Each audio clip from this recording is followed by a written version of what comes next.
What's up, my people? Mikey Proto checking in. You guys, hey, you guys okay? Okay, don't be fighting. Okay, be good. So I just stumbled across something that I think really needs to be heard. It really needs to be said in our community, and it's about. Uh, let me see here. So you come upon people on your daily routine, and you see that maybe some similarities that you have with them, maybe some things that are different. But arrogance and self righteousness, especially when it comes to faith, this needs to be heard because Jesus Christ is the ideal to look upon. No, so let me just say I came across this, and I just think people need to hear this. Okay, they really do. They really need to hear this. So the arrogant and self righteous. Um, they're people who do not want your help. They want your validation. They don't want your wisdom. They want you to confirm what they already believe. And if you dare to offer anything that challenges their view of themselves, they will reject you entirely. The arrogant person is not suffering from a lack of knowledge. They are suffering from an excess of pride. They believe they already know. They believe their way is the right way. And anyone who suggests otherwise is simply wrong. Now, pride is a curious thing. It masquerades as confidence, but it's actually fear. The arrogant person is terrified of being wrong because their entire identity is built on being right. If they admit they don't know something, if they acknowledge they need help, their whole sense of self begins to crumble. And so they double down and defend, and then they argue, and you can't help a person like this. Not because they're beyond help, but because they don't believe they need it. And until they come to that realization themselves, anything you offer will be wasted. Jesus walked away from people like this. He did not chase them. He did not beg them to listen. He simply said what needed to be said and moved on because he understood something very important. You cannot force wisdom on someone who is committed to their own foolishness. The arrogant person must fall. They must experience the consequences of pride. They must hit the ground hard enough that they finally look up and realize that they do not have all the answers. And only then, when they are humbled, when they are broken, will they be ready to receive help. Now, this is what happened to me. I came into a world of problems. My whole life was chaos and disaster and abuse and violence and drugs and anything you can imagine that would be bad. Now, if people want to hear my life story, I can do that. But right now, I have to focus on the pride that was in me. What happened to me in my pride? Well, my pride led me to 20 years in prison. I did 11 years upstate and 5 years in the county, 2 years in the juvenile, 2 years in Bucks County. So let me just say this. The pride in me led me to the Bible. And when I first studied the Bible, I just went along with what everyone else said, or what everyone else believed. And as long as I was in this little group, I felt safe. Well, when I began to see all the problems in believing the Bible the way they were believing it, I was met with animosity. I was met with anger. I was met with people just wanted me to believe what they believe because they think they're all right. Well, after 15 years of actually studying the Bible and trying to get down to really who is God and where is God and what really is the truth that will set me free. Well, the truth that set me free, I realized, is that the Bible had to become, for me, autobiographical. I had to become each and every character in the Bible. And each and every character represents some sort of state of mind which I will come across in my daily life as a human being. I know that sounds deep, but most of us can agree that Jesus Christ is the ideal to look upon. So let's look upon this one and only man and see what his role was in the book. And I take a look at what his role was in the book, and I see him walking away from people who are prideful, people who are just like me. I really thought I believed. I really thought I knew what the truth was, and I stood out there with the Valerie Ann Todds of the world, and the Ryan Safronskys of the world, and the Calvary churches of the world, and the rock ministries of the world, and this, that, and the other thing, and this is called this, and this is called that, and everyone can hop on one foot and call themselves a Christian, and they all believe something different. I did it all.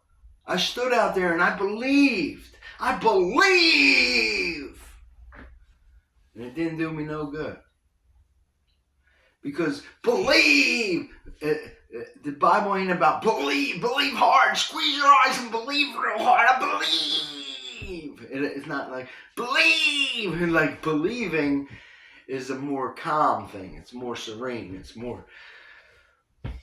What comes out of my mouth is who I am and what I believe. So when I believed that Jesus and the Bible was a history lesson, and I did,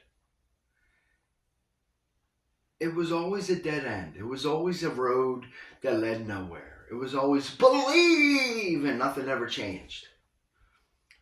Then I stumbled upon a teaching, a mystical teaching that if I can put myself in the shoes of Jesus, let me look at this man Jesus. What did he do? So I'm walking over, and so I begin to see the parts in the Bible where Jesus is. Focus on those parts where Jesus, especially in the Gospels, and the story being told about him, and imagine yourself walking in the shoes of Jesus. Imagine that you are this man, and how would you feel? How would you be acting? And what would you be saying? What would you be doing? What would you be wearing? You can set your mind into that and begin to dwell upon what it would be like to have walked in this time, in this age, which was a very dangerous age. Consequences were out of the picture. People would get killed in the street and nothing would happen. So imagine yourself there, and then imagine what it would be like if this were true. So you begin to imagine yourself as Jesus Christ. This is what I began to do. So I seen this teaching, and I started to look upon it, and I began to see a pattern in the Bible. And the more I seen the pattern, the more I was intrigued. But I had no answer to what the pattern was. I had no answer to how to apply it to my life. And then I stumbled upon a guy named Neville Goddard, or Goddard. And he explained it to me, and I've studied Neville now for 15 years plus, about 6 years. So it's been about 21 years, 21, 22 years since I picked up the Bible and wanted to. When I picked up the Bible, I wanted to tear it apart. I wanted to prove that it was wrong. I wanted to prove that it was bullshit. And I never did that. I never accomplished that, by the way. It's been over 20 years. But I found this pattern, and I didn't know what it was. So I go into it, I see Neville, and Neville explains it to me, and he says exactly what I was starting to see. And it blew me away, because here you go. This guy is just... he's reinforcing something that I feel like God gave me. And I said, okay, okay, here's a pattern. Here's the pattern. Let me explain it to you in layman's terms. I need a job. So, what do I do to find a job? Do I call people? All the things in the world. Do I go out and look for jobs? Sure. You can do all that. But when you get there and you walk in and you're at your interview, do I go in and say, please, sir, I need this job? Or do I walk in there and I say, I'll be here on Monday, sir. What do you want me to wear? Because I'll be here at 9 a.m. and I want to know if you guys are going to be on time. That's what I'm. So I see my attitude, see my way towards this. Like, I know this job is mine. So, or I don't have enough money to pay my rent, and I need money to pay my rent. And do I begin to worry? The Bible says worry not. Do I start to worry, or do I say, I'll be just fine. God has good things in store for me. Money will come to me.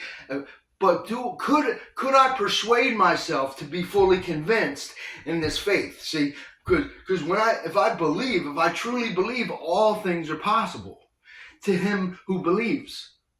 All things are possible to God. So here you see that God and the believer are equated as one. If I believe and all things are possible to the believer and all things are possible with God, then I and God are one. Okay, the believer and God are the one and the same. In other words, I realized that God became me that I could become God. What does that mean? That means that those he foreknew, he predestined. So he knew us, and then he became this third dimension world. That's why he sees everything, because he is the cells. He is everything that is matter is God manifested in this dimension. And only our soul, which does not belong to this world, is in the world, but not of the world. So when do I make my mind in the world but not of the world? So I see this pattern and I start to walk in the shoes of the characters of the Bible, and each one accomplished something with faith. Okay? So I become the Abraham of Scripture. I become the Moses of Scripture. I become the Jacob and I become Israel. I become all these characters. And when I become all these characters, what would it be like if this were true? So I apply that to my life today. I say, what would it be like if I had all the money that I need? What would it be like if I had the jobs that I need? What would it be like? And now everyone's faith is different, and the level of strength and the level of ability that you have to believe, to convince yourself as a child wholeheartedly that things that are not in reality are actual real in your mind. And if you walk in the perpetual and persistent assumption that you are already the man or woman that you want to be, that man or woman will manifest itself in this world, in this dimension, in this wonderful world of death and decay. Okay, so today I'm talking about the arrogant person who thinks they know, the Val Todds and all the Christians. I'm calling you guys out because you believe in the Bible as a history lesson. You believe in the Bible as I know. When I have not a theory, I have not something that I made up. I have a pattern that I found in the Bible. And this pattern, if you try it, it works 100% of the time. Now, sometimes some of the things that you want take a little longer, and then you lose faith. That's your own loss. Like, as I walk in the perpetual and persistent assumption that my son is going to realize that his mom is a scumbag, piece of shit, keeping him from me for no reason, just like my ugly piece of shit mother did to me with my father, and she gave me this fucking pussy weirdo Mike Valentine.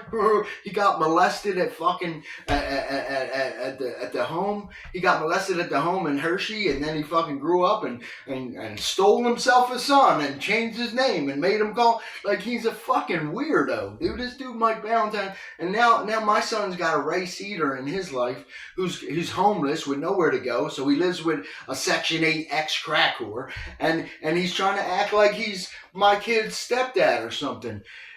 He's a fucking weirdo, but I walk in the assumption that this fucking weirdo will be exposed just like Mike Ballantyne is being exposed, and that my son will see that I'm his father, and he's going to hate his mother, and he's not going to want to be around that fucking fat, ugly crack whore pig, and he's going to want to be with his dad, because his dad loves him, and whatever his mom is saying about me isn't true, because here I am every day sober and working and paying my bills and being responsible, and these fucking ugly ex-crack whores are mad about that, because I'm walking in the perpetual and persistent assumption that I am the man that I want to be. That's the man who's responsible, and the man who gets his son in his life. The man who laughs last laughs the best. How do you like that, Aunt Vicky and Uncle Dave? Ha ha ha ha. So I have this pattern that people can follow, and when you try it, it works. It works 100% of the time. Now, if you want to ignore it because you're an arrogant and self-righteous, pompous jerk, fucking cuckoo bird, if you want to ignore it, that's fine. Go ahead and praise. Do all your dumb shit. Woo! Do all that. It won't get you nowhere. If you try this pattern, it will work. You will see that it works. And it works 100% of the time. And all your problems will not be solved in the moment. They'll be solved for all eternity.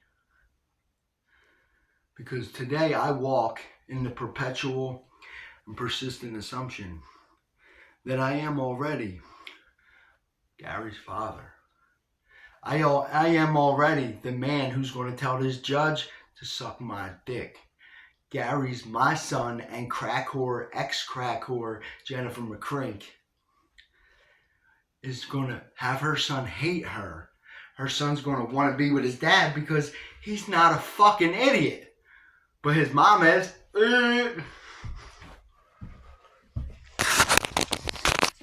It's my boy. That's my son, Gary. That's my son, Gary. That's me and my son, Gary. Not my son Gary and Ray Cedar. Not my son Gary and Mike Ballantyne, the fucking weirdo who got molested. No, it's me and my son. That's my son. He looks like me.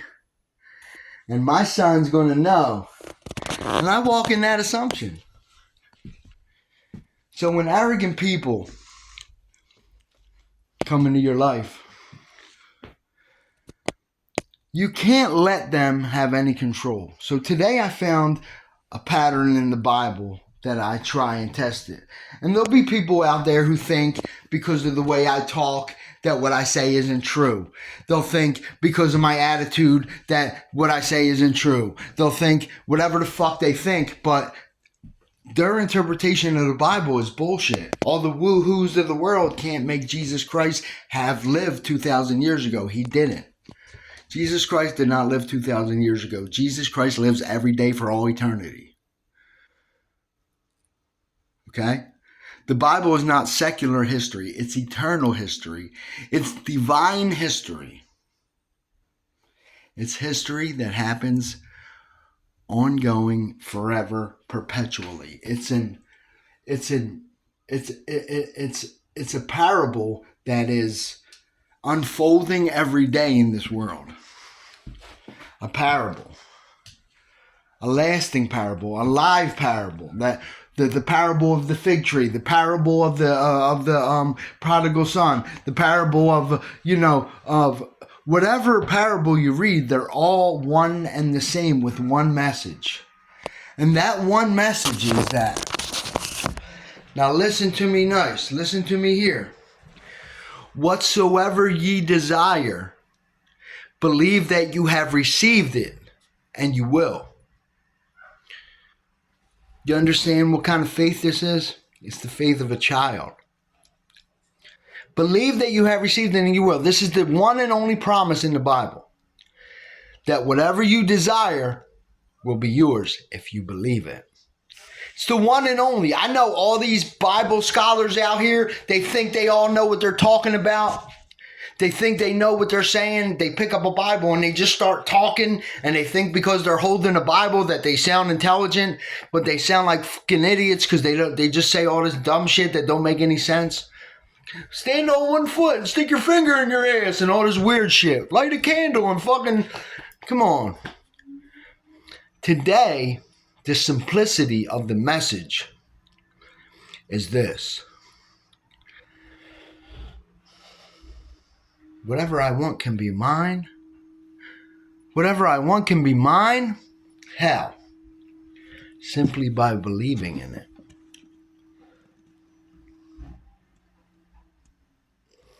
Today, I'm happy because the truth has set me free.